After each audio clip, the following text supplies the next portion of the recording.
to imagination universe.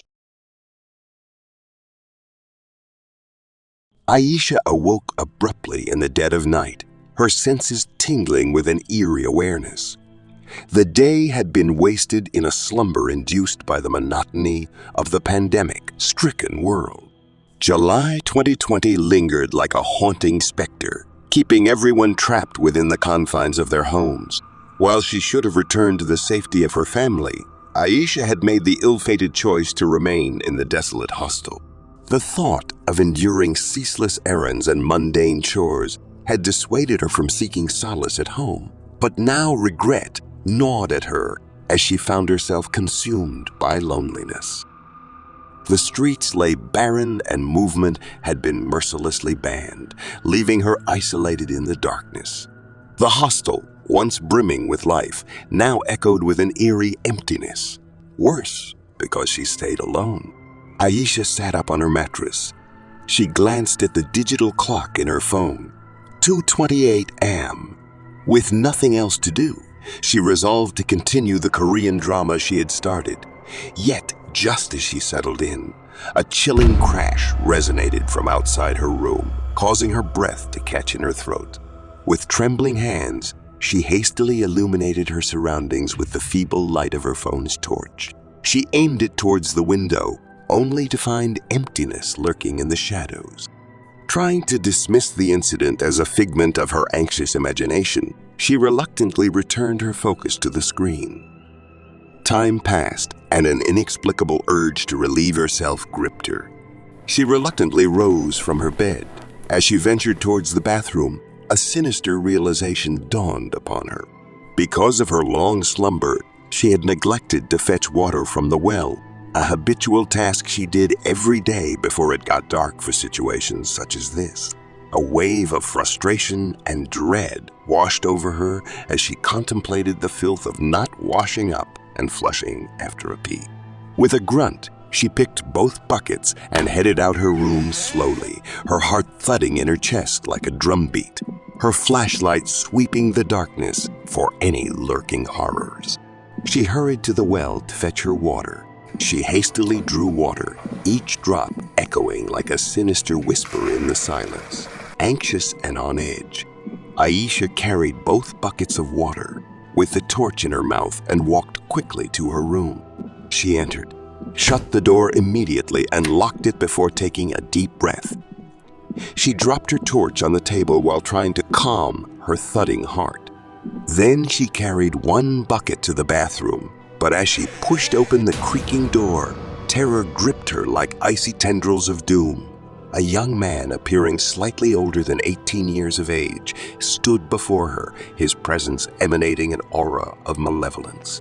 His eyes locked onto hers, freezing her in place. Shock paralyzing her, she dropped the bucket, its contents flooding the room in a torrent of fear. Before a scream could escape her lips, the intruder lunged, his hand clamping over her mouth with panicked strength. Panic surged through her veins as he forced her onto the bed, her body engulfed in a maelstrom of terror, and the darkness of the night swallowed her whole. It was an afternoon of August of that same year. The curfew from the lockdown had become less strict, and people could move around within their streets. Gracie, a young 21-year-old Christian lady, left her house, indifferent as she passed a wall filled with missing posters of 3 different ladies, in which Aisha was one of them. Gracie often visited her empty church to pray against COVID, praying it stopped so everyone could get their lives back. Today was different, though. The church wasn't empty. She entered and saw a man sitting at the front just staring at the altar. It was the first time seeing anyone at the church in a long time. The church building was an incomplete building, often left open as everything worth stealing was packed away to another location. She walked forward to meet him, a bit happy to meet a member again finally. But when she got in front and greeted him, she saw that he wasn't a member she knew. And she knew everyone because the church had a small congregation to begin with. A new member, perhaps. But no, it was the same boyish face of the man who visited Aisha. Of course, Gracie didn't know that. He seemed thuggish, local. a street kid who lives life with many bad choices. Gracie, not being one to judge a book by the cover, asked for his name, and with a weird smile, he said, Monday.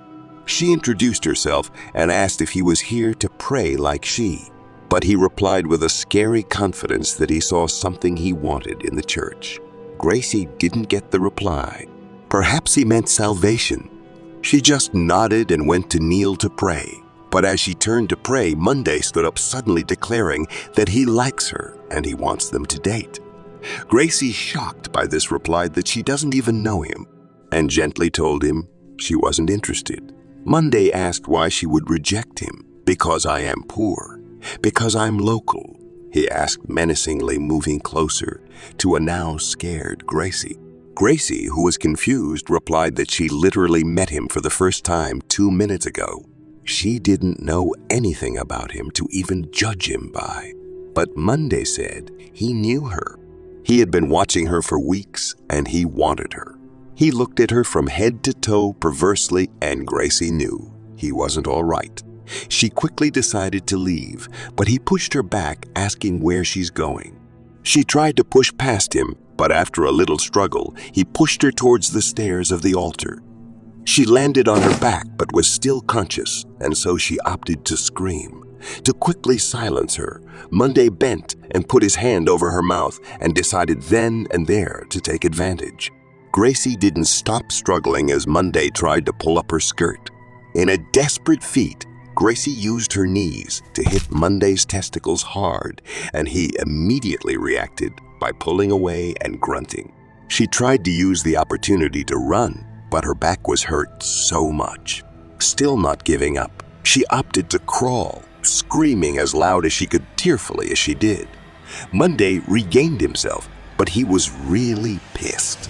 He picked the golden cross on the altar and started hitting her head while yelling at her. He did this and didn't stop despite the stains of blood spilling as he did. When he finally stopped and was breathing heavily, his face and clothes stained red. That's when he noticed how far he had gone. Gracie wasn't moving anymore. Her blood was flowing on the floor and was spreading. Monday looked at her, feeling disappointed that he couldn't first have his way with her. He blamed her for not staying still. Well, it was time to go. The screams would have caught someone's attention, but instead of running immediately, Monday bent and touched Gracie's back, then revealed a red cloth with a small calabash tied to a feather, wrapped around his wrist like a bracelet. Then he started to talk fast, reciting an incantation. After he finished, he closed his eyes, expecting something to happen, but nothing did. He opened his eyes and was shocked that nothing did. He tried it again to be sure, but it didn't work. In fear of being caught, he quickly jumped through the window and ran through the bushes. He ran a distance, panting heavily, but the bush led to a main road. He couldn't go out all covered in blood. In fear and desperation, he tried speaking the incantation to the bracelet again, but this time he disappeared into thin air, right there and then. Monday appeared in a shrine in front of an old herbalist. The herbalist looked around him, then asked why he was alone. Where was the girl he was meant to bring in for the ritual sacrifice? Monday replied that something came up and she died. When he tried to teleport with her, the incantations didn't work. The old herbalist didn't believe that his teleportation spell didn't work. Maybe Monday just said the incantations wrongly. He also said he had to find a new girl for his monthly ritual, or he would be in trouble. Monday grunted that he knew. Monday's early years unfolded in a remote and impoverished rural village, an environment where struggle and hardship were constant companions. Born into a family of meager means, his father toiled as a farmer while his mother eked out a living as a food vendor. But within Monday's young heart, a seething discontent simmered. Even as a child, he gravitated towards the street thugs who roamed the village, picking up every bad habit possible, yearning to bask in the aura of their perceived strength. The sight of his parents bowing to the demands of these menacing figures, making monthly payments to ensure their fragile safety, stoked an intense fury within him. Poverty became a gnawing symbol of weakness for him. As Monday grew older, his anger festered, seeping into every fiber of his being.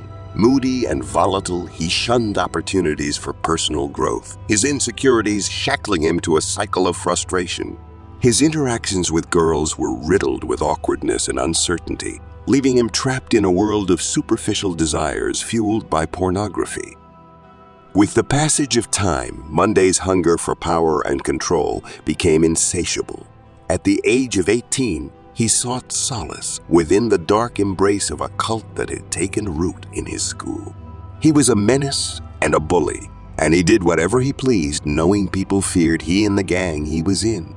But the lockdown in the year 2020, when he had turned 19, kept him at home, where he felt powerless again. Missing the thrill of power mixed with enough idleness to brew up the worst imaginations, he sought out a renowned herbalist in their area. Unburdened by the weight of morality, Monday made a chilling pact.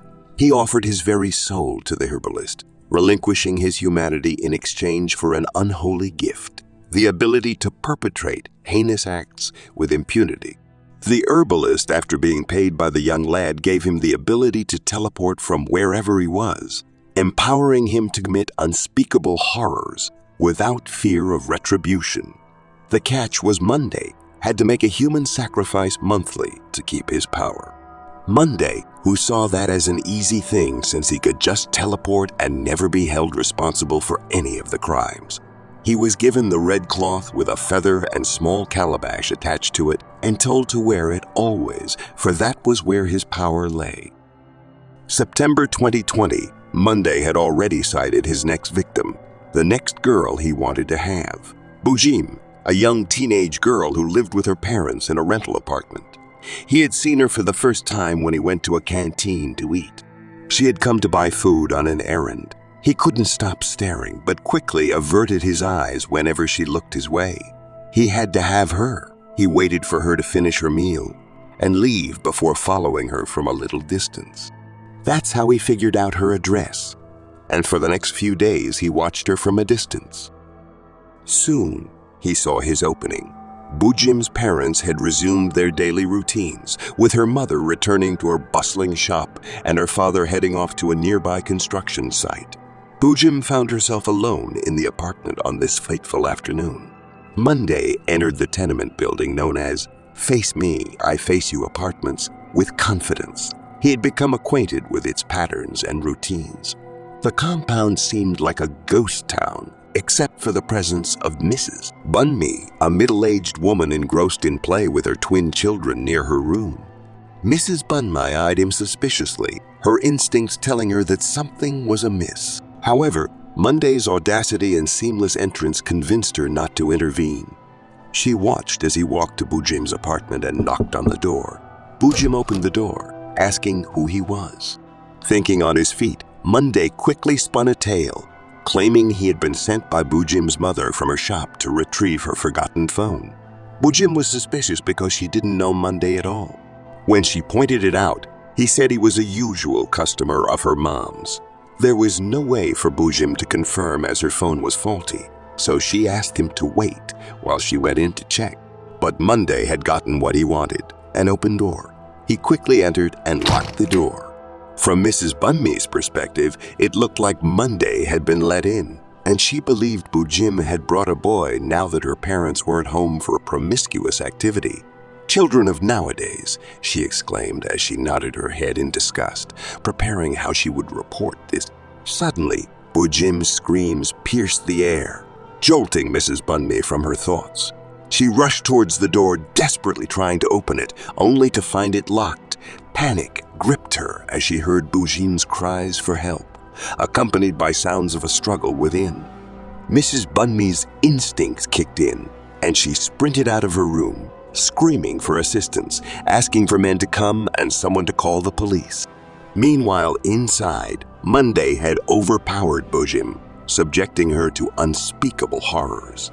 She lay there, sobbing and broken, her innocence shattered. Feeling relieved, Monday sought to recite his dark incantation. It was time to bounce. Bujim, believing that Monday wanted to use her for a demonic ritual, mustered every ounce of strength and fought back. In a desperate moment, she managed to sink her teeth into Monday's flesh, momentarily disrupting his incantation. Enraged, he retaliated by delivering a powerful slap that sent her crashing to the floor. But Bujim refused to surrender. Summoning her last reserves of strength, she rose to her feet, determined to escape this nightmarish ordeal. By now, Monday could hear that people outside the apartment. His time was running out.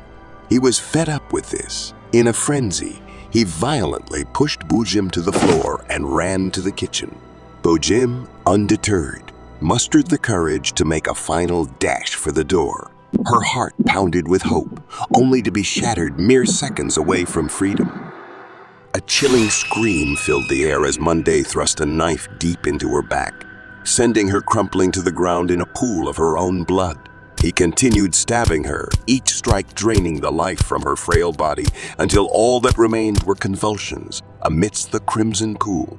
Just as Monday was about to resume his incantations, he noticed with horror that his ritual bracelet was missing from his wrist. During their struggle, Bujim had managed to wrestle it away and toss it under the bed, an act of defiance even in the face of unimaginable pain. Panic consumed Monday as he frantically scoured the house, desperately searching for the lost source of his power. But it was too late. The door finally gave way, and the police burst into the apartment. The gruesome sight of Bujim's lifeless body shocked everyone present. Monday, now visibly trembling, was swiftly apprehended and escorted out amid the cacophony of wailing and angry shouts from the crowd that had gathered outside. The news of the heinous crime spread like wildfire, dominating television channels and filling the hearts of viewers with horror and disbelief. Confident in his ability to evade capture, Monday arrogantly confessed to his crimes, his twisted mind convinced that his dark powers would eventually return and pave the way for his escape.